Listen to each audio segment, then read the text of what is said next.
Hi, my name is Katie Krummick. I'm the instructor for design thinking for social innovation. Welcome to week one. I want to use this this launch video, to help orient you to the course, to all the Canvas setup and all the different pieces there that are going to help you to be successful in the course. So I'm going to share my screen.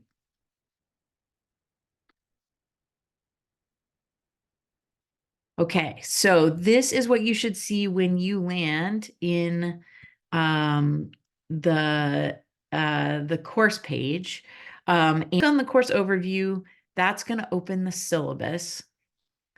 Um, and the syllabus is really has all the information you need in the course, as well as important links to some of the kind of external pieces that we're going to be using. So really look at make sure you go through the syllabus. All this information is also in each of the weekly modules, which I can show you as well. So take a look at the syllabus and make sure you read through and understand all the assignments, the policies for the class. The syllabus also has a list of all of the articles that and videos that we're gonna read and watch. It has information about the platform we're going to use called Mural, which I'll explain to you in just a second. And then it also has a weekly pacing guide down at the end. And that actually mirrors the modules here. So everything should be laid out for you for each week. And you're going to have this kind of rhythm here of what articles to read, videos and lectures to watch. So here I'll click into the overview. So the overview is going to remind you of the deadlines. It's going to include assignments for the week. And then when you click into read, that is going to be the articles that we want you to read for the week. Watch is going to include lectures and videos, other videos we want you to watch. And then apply is going to have those same assignments that were in the overview. So you'll notice every week there's an online discussion participation assignment. So if you go into the discussion section of Canvas, you'll see a weekly discussion where there's a question. You're going to reply with well thought out answer. You should spend, at least 10 or 15 minutes thinking and reflecting on the question and then forming your answer. And that's due by Wednesday at midnight. And then we want you to also make a comment on a classmate's post, at least one comment by Sunday at midnight. So that's the discussion component of the class. I'm going to go back here to the weekly overview. And that is all delineated here. You'll see in week one, there is this request to complete Mural tutorials. So Mural is an online platform that we're going to use to help you to shape and document all of your creative work. In this class, you're going to get a chance to pick a problem that matters to you, that you see and feel connected to in your community. And you're going to get to practice the design process week by week on trying to solve that problem. So before you actually get into the work of that project, we want you to go through and make sure you're familiar with Mural. If you're having any difficulty or have any questions, we want you to reach out to support you in getting up to speed on how to use Mural. And then there's also this piece here about confirming your peer mentor time. So there is a link to a spreadsheet in the syllabus around the peer mentor assignment that will take you to this document. And the idea with peer mentors is that because this is an asynchronous class, we want to give you a chance to connect more deeply with your classmates. So we ask you that 4 times across the class, you get together with your peer mentor group to talk about the questions here, to reflect on your project work, to get feedback, to just spend time getting to know each other and supporting each other in the class. So what we did was we randomly put you into groups here. And what we would love for you to do by June 30th is go in here, or email your group and try and find a time that you can all meet in over these 4 periods. And if you're struggling to find a time that works for everyone, or you need to change groups for some other reason, please email me and I can assist you in kind of finding the right group. But I would love for you then to record what are your meeting times here, so that I can see by Sunday night that you all have figured out how you're going to connect. So that's the peer mentor piece. The other piece I want to show you is Mural. So I'm going to go into this kind of template to just give you some tips and demonstration on how this is going to work. So this is the kind of your board for the course of the class. And you're going to use these frameworks to help you to, again, work through the design thinking process toward a problem that you select. And I come into this board and take a look at your work, give you comments. You'll notice in the syllabus that there's some points associated with your design work at the 5th week, kind of the midterm, and then at the end of the week, or at the end of the course, week 7. And then for the final for this course, you're going to use all of your design work to create a project retrospective that helps to summarize everything you learned and pitch the idea that you created. So that's going to be kind of those are the main assignments for the class. There's also an impact case study, which you can take a look at in the syllabus, explaining that as well. And I also track when each assignment is due in the mural board to help you to stay on top of your work. Okay, so how do you get to each person has their own individual mural board, custom made for you. It's all the same content, but you have your own workspace. So in the syllabus, you'll see under the design work section, assignment section, there should be a link to this document that is lists your name and a link to your own mural board. So you will always be able to get to your mural board through this spreadsheet, and your mural board should stay untouched by any other classmates. But I will go in there at times and leave comments and give feedback. If at the end of the course you want to transfer your mural board into your kind of ownership, we can work through that process. It's not difficult. And I've had students in the past want to do that because right now you're kind of in my account. But I will never erase these mural boards. As far as I'm concerned, they're yours to keep and use forever. And this is how you'll access them. So going back to the mural board, I think one of the things to notice or think about first, and I'll just say these here are my own notes, these purple ones. So you shouldn't see this when you go into your own board. But one of the first things to pay attention to is how to navigate. And I'm gonna zoom in here. So you can use this map if you know roughly where you want to be on the board to help orient you.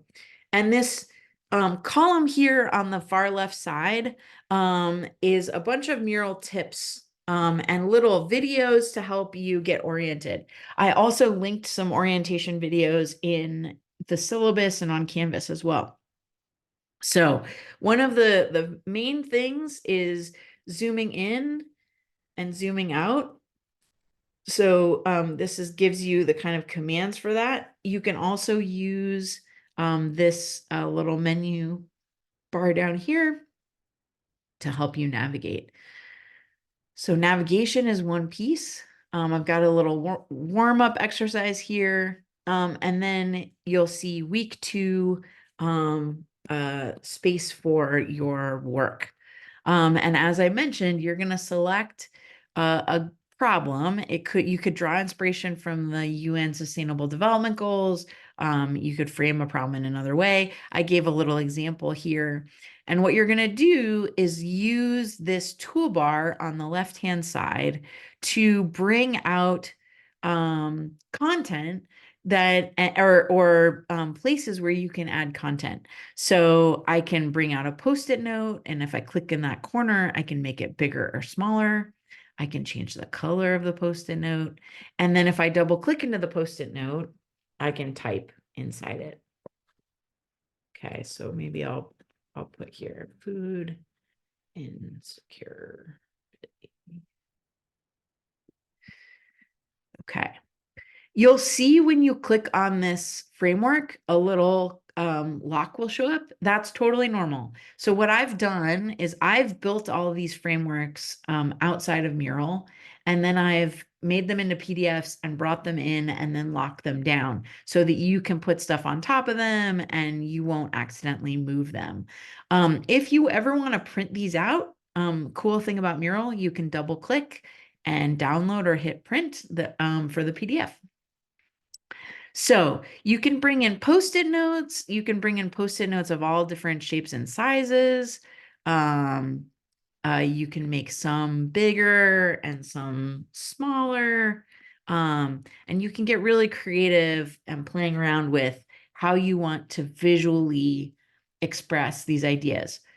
A mind map is a great place to showcase why we want to use Mural, because in design work, you're doing a lot of documentation, but you're also doing creative visual work, grouping work, clustering. You're trying to bring in lots of inputs, and Mural does a great job of allowing us to do something like a mind map, which is more visual thinking, but also capturing it in a way that everyone can take a look at it. So you can add Post-it notes. You can also add just text boxes. So you bring in this text box, you can change the size, and then you can type. So maybe I'll put in here. Poverty is one thing I want to write. On other frameworks, you might like using the text box to answer some of these questions. It's totally up to you. You can also bring in shapes and connections. So if you want to draw arrows or make connections between things, you can use that here. You can use icons to help to make something more interesting.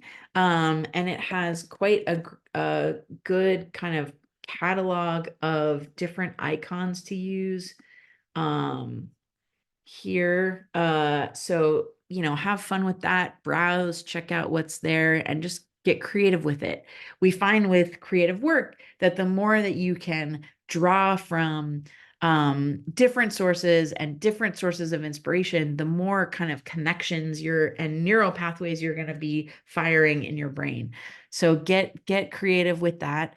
You can also bring in pictures from your computer or search all these different resources for stock photos. So if I want to put a picture of vegetables, I can search. Interesting. There must be an anime character named Vegetable. But if I go to Unsplash, here is a nice photo of veggies that I can add to this board. And with the web version, oh, there we go. There's a good vegetable thing that we can add here to the board. You can also, it's searching the web, so you can put in things like Portland State. And it will bring up the Portland State logo or pictures of campus. My name is weird enough, unusual enough that probably pictures of me maybe will come up. There's me here. So it's fun to kind of use that as a resource as well. So icons, pictures, text.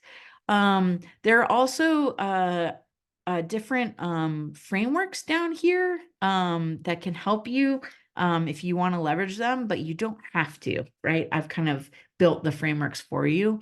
There's also this drawing tool, so you can come in and circle things or make kind of make the arrows yourself maybe, or help to draw. If you're a great drawer, actually draw the fruits and vegetables yourself there. So there's options there as well. Um, so a couple more things. That's how to kind of make inputs on Mural.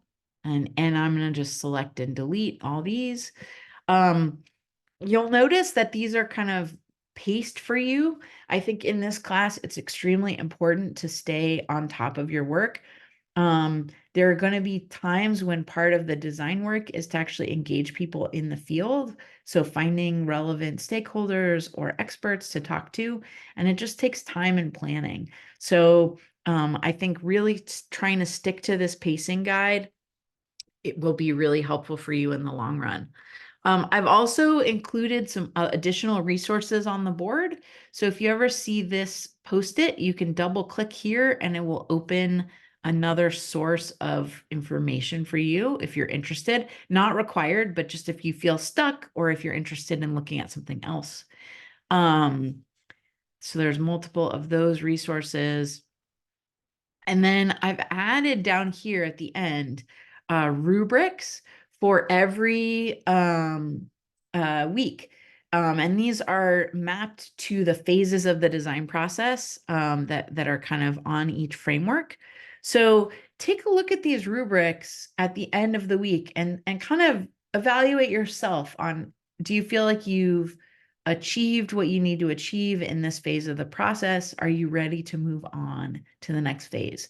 We won't necessarily be using this to grade you specifically, but it is meant to kind of help you to be able to self-evaluate if the work you're doing in the process is yielding making enough progress that you're ready to move forward. And if you have any questions about these rubrics, please let me know.